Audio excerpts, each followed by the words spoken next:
बहस की शुरुआत से पहले मैं अश्विनी उपाध्याय आपसे चाहता हूं कि जरा थोड़े दर्शकों के लिए बताइए, कॉमन सिविल कोड आएगा तो उसके अंदर क्या होगा, कानूनी तौर पर देश में क्या बदलाव आएंगे, कौन से कानून चले जाएंगे और ये एक कानून क्या कहेगा? मानक जी, मैं प्योरली लीगल बात करूंगा। हाँ। दुर्भाग्य यह है कि जो चर्चा 23 नवंबर 1948 को हो चुकी है, अब से 75 साल पहले, हम 75 साल बाद दोबारा वही चर्चा कर रहे हैं कि होना चाहिए कि नहीं होना चाहिए, होना चाहिए कि नहीं होना चाहिए। ये 75 साल पहले तय हो चुका है। 23 नवंबर 1948 को उसकी बहस शुरू हुई, 2 दिन लंबी बहस चली। 300 लोगों ने मिलकर तय किया, संविधान निर्माताओं ने, कि इस देश में पर्सनल लॉ नहीं होगा, हिंदू मुस्लिम के अलग अलग कानून नहीं चलेगा, देश की सभी बहन बेटियों को बराबर अधिकार मिलेगा। पहली बात तो मैं आपको बताऊं कि कॉमन सिविल कोड आने से हिंदुओं को कोई फायदा नहीं। Common civil code purely gender justice, gender equality का इशू है। ऑलरेडी हिंदुओं में हिंदू मैरिज एक्ट के अंतर्गत बेटे और बेटी, बेटा और बहू को बराबर अधिकार मिल चुका है। इसलिए कॉमन सिविल कोड आए या ना आए, हिंदुओं पे कोई फर्क नहीं पड़ता। सबसे ज्यादा फायदा क्या होगा? कॉमन सिविल कोड का मतलब लड़के लड़की की शादी की उम्र बराबर होगी। तो हिंदुओं में तो पहले ही 18 साल और 21 साल है, वो ज्यादा से ज्यादा 3 साल बढ़ जाएगी, लड़कियों की तो 21 हो जाएगी। सबसे ज्यादा फायदा मिलेगा हमारी मुस्लिम बेटियों को, जिनकी शादी की मिनिमम एज 9 साल है। तो जब स्वाभाविक सी बात है, उनकी शादी की उम्र 20-21 साल हो जाएगी, वो भी पढ़ेंगी, वो भी लिखेंगी, आत्मनिर्भर बनेंगी, उनका स्वास्थ्य अच्छा रहेगा। कॉमन सिविल कोड होगा तो दूसरा जो फायदा होगा, तलाक लेने का प्रोसीजर एक हो जाएगा सबके लिए। न किसी का मौखिक होगा, न किसी का लिखित होगा, सबका प्रोसीजर एक होगा। मौखिक होगा, सबका मौखिक होगा, लिखित होगा, सबका लिखित होगा, कोर्ट के जरिए होगा, सबका कोर्ट के जरिए होगा। तो इसका फायदा भी हिंदुओं में पहले ही ऑलरेडी कोर्ट के जरिए होता है, फायदा मिलेगा इसको मुस्लिम बेटियों को, क्योंकि ट्रिपल तलाक भले खत्म हो गया, तलाके हसन, तलाके सुन्नत, कई तरीके के तलाक वहां आज भी चल रहे हैं जो मौखिक होते हैं, उसमें लिखित नहीं है, कोर्ट के जरिए नहीं होते। कॉमन सिविल कोड आएगा तो ग्राउंड्स ऑफ डिवोर्स सबका समान हो जाएगा। अभी क्या हो रखा है, किसी में यह है कि अगर महिला बाज है तो पति तलाक दे सकता है, दूसरे में यह है कि अगर पति नपुंसक है तो तलाक दे सकता है, तीसरे में यह है कि अगर महिला को कोढ़ हो गया तो पति तलाक दे सकता है। तो कॉमन सिविल कोड आएगा तो ग्राउंड्स ऑफ डिवोर्स कि किस किस आधार पे तलाक दिया जा सकता है, ये सबके लिए एक जैसा हो जाएगा। तो इसका भी जो फायदा, ज्यादा फायदा मिलेगा, सबसे ज्यादा फायदा मुस्लिम बेटियों को मिलेगा, उसके बाद पारसी बेटियों को मिलेगा, उसके बाद ईसाई बेटियों को मिलेगा, लास्ट में हिंदू बेटियों को मिलेगा। फिर आते हैं गुजारा भत्ता। कॉमन सिविल कोड आने से गुजारा भत्ता सबको मिलेगा। हिंदुओं में पहले से मिल रहा है, मुस्लिम में नहीं मिलता, तो स्वाभाविक सी बात है कॉमन सिविल कोड आएगा तो मुस्लिम बेटियों को भी गुजारा भत्ता मिलेगा। जैसे हिंदुओं में 5 साल, 8 साल, 10 साल, जब तक कि बच्चे बड़े नहीं हो जाते या दूसरी शादी नहीं कर लेती जो बेटी है, उसको गुजारा भत्ता मिलता रहता है, वो सिस्टम मुस्लिम्स में नहीं है, तो उनको भी मिलेगा।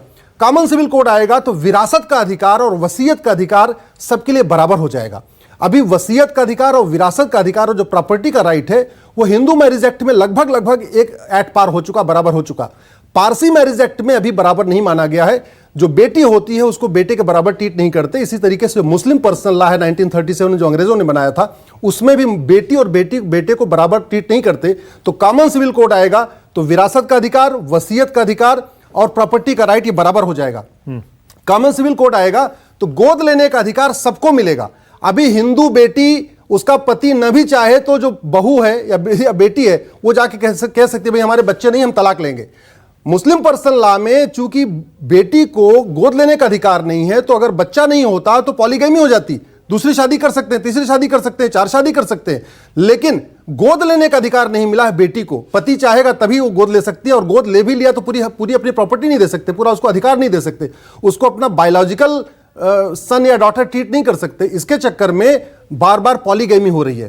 कॉमन सिविल कोड आएगा तो एक पति एक पत्नी का नियम सब पे लागू होगा। हिंदुओं में पहले से लागू है, पारसी में पहले से लागू है। इसका फायदा भी सबसे ज्यादा हमारे मुस्लिम बेटियों को मिलेगा।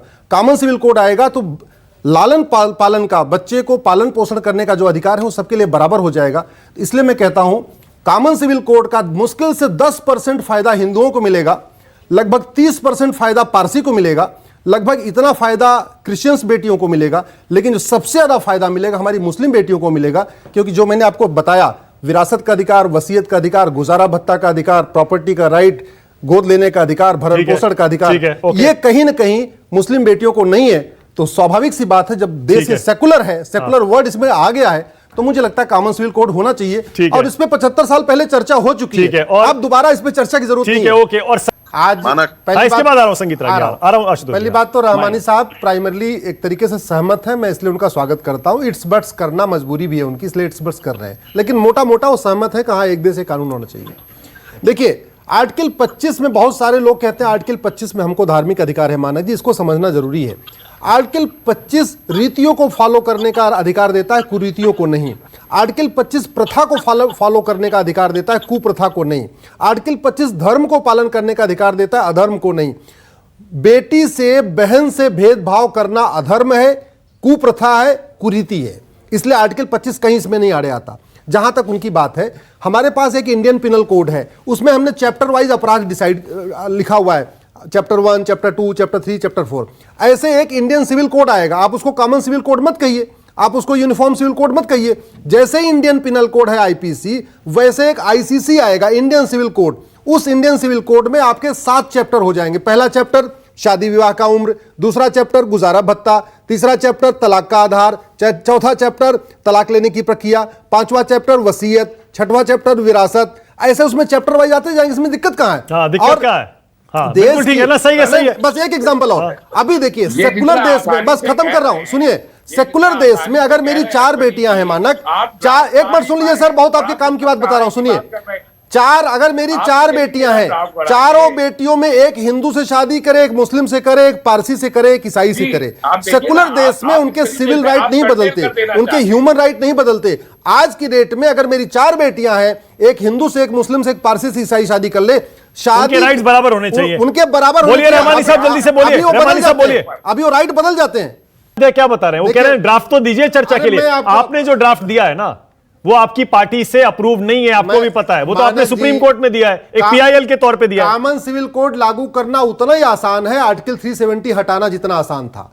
लोग कह रहे हैं आर्टिकल 370 हटी नहीं, तो अभी तक हुआ क्यों नहीं फिर? और आर्टिकल 370 हटाने में 15 मिनट लगा। अरे तो आपको पर अश्विनी उपाध्याय, आपकी पिटीशन पर आपकी सरकार ने सुप्रीम कोर्ट में स्टैंड नहीं लिया। अरे मौनम स्वीकार लक्षणम, स्टैंड नहीं लिया, इसका मतलब सरकार को हमारा ड्राफ्ट मंजूर है। हमने सुप्रीम कोर्ट में 5 ड्राफ्ट दिया हुआ है। सुप्रीम कोर्ट में बार बार आपकी सरकार, केंद्र की सरकार ये कहती रही हमें तारीख दे दीजिए, हम नहीं बताएंगे, तारीख दे दीजिए। मैं आपको बता रहा हूं, हमने लड़के लड़की की शादी की उम्र बराबर करने की पीआईएल फाइल किया, सरकार ने ड्राफ्ट पार्लियामेंट में बिल पेश कर दिया। अभी हमारी दूसरी पीआईएल है, गुजारा भत्ता सबको मिले, आशा करता हूं वो भी बिल आ जाएगा। तीसरी मेरी पीआईएल है कि एडॉप्शन गार्जियनशिप का अधिकार सबको मिले। बड़ी सीधी सी कॉमन सिविल कोड का मतलब ये हुआ, बहुविवाह बंद होगा, हलाला बंद होगा, मुताह बंद होगा, मिस्यार बंद होगा, कोर्ट सबके लिए एक होगी। अभी क्या हो रखा है, हिंदुओं का मामला तो नॉर्मल कोर्ट से चल रहा है, मुस्लिम का सिविल राइट का मामला शरिया कोर्ट से चल रहा है। ये बहुत कम लोगों को जानकारी है कि पूरे देश में हर तहसील में शरिया कोर्ट खुली हुई है, जो नॉर्मल कोर्ट के पैरेलल में चल रही है। उसको दारुल कजा कहते हैं। ये दारुल कजा और शरिया सेकुलर देश में देश। आशुतोष कुछ कह रहे थे, आशुतोष जल्दी से। मैं कह रहा हूं मानक जी, ये अश्विनी जी भारतीय जनता पार्टी के ही वो एक कार्यकर्ता है। इन्होंने मैं सुप्रीम कोर्ट का वकील हूँ, यहाँ याचिका करता हूँ और 150 पीआईएल फाइल कर चुका हूँ। 150 देश के लिए कोई जरूरी पीआईएल बताना, आपके लिए फाइल कर दूंगा। नहीं, अगर आपको कोई अच्छा मुद्दा समझ में आए लाइए, मैं आपके लिए पीआईएल फाइल कर दूंगा। भारतीय जनता पार्टी गुरु प्रकाश जी बताए क्यों नहीं करते हैं इनकी पीआईएल? वर्मा जी, ओके गुरु प्रकाश बोलिए, बोलिए गुरु प्रकाश बोलिए। नमस्कार, मैं हूं मानक गुप्ता। अगर आपको हमारा ये वीडियो पसंद आया हो तो इसे लाइक और शेयर जरूर करें, और हां, हमें सब्सक्राइब और फॉलो करना ना भूलें, ताकि आप देश और दुनिया की कोई खबर मिस ना करें।